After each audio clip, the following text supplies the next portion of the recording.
Let's now look at tying a square knot by using the two-handed technique. The first half is called an index finger throw, and the second half the thumb throw. This recreates a left over right followed by right over left sequence. Begin by taking the right end of the suture with your left hand. Hold the suture with the last 3 fingers, leaving your thumb and index finger free to participate in making a throw. Make a bent end over your left index finger. Next, grasp the other end of the suture with your right hand and form a loop across your left index finger. Pinch your thumb and index finger together so that you can push them through the loop to grasp the free end of the suture. Bring it back through the loop. Pull. This is the way you tie the index finger throw of a square knot, named after the index finger on which the loop is formed. Now, for the second half of the loop, using a thumb throw.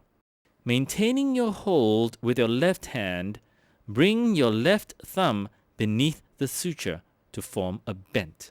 Form a loop across your left thumb with the other end of the suture. Pinch your left thumb and index finger together. Push your index finger through the loop. Grasp the free end of the suture. Bring it back through the loop. Tighten the knot by crossing your arms. The resultant knot is a square knot. Now let us see again how a two-handed square knot is tied. Left hand, reach across to hold the right end. Lift with index finger. Right hand on the other end. Form the loop. Pinch. Push thumb through. Grasp the end of the suture. Bring it through. Pull. This is the index finger throw.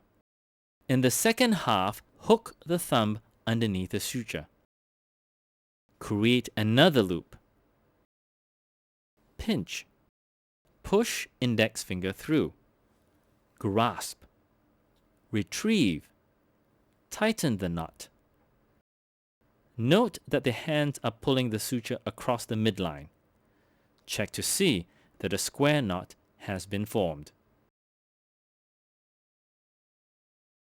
Next, we will look at some common errors in tying the square knot. The first common error is to use the same finger throw twice. Here we start with the index finger throw, followed by another index finger throw, and a granny knot results. It is not sufficient to go through the sequence of tying an index finger throw followed by a thumb throw. The sutures must be tightened by pulling in the proper direction.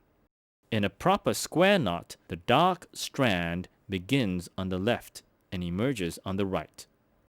With a second throw, it begins on the right and must return to the left. If rather than pulling to the left, it is pulled to the right, a different knot results. As you can see, this knot slips easily, hence it is known as a slip knot. In certain situations, it may be useful to tie a slip knot. We shall see this later. It is advisable to practice this technique until you are confident before proceeding to the one-handed square knot.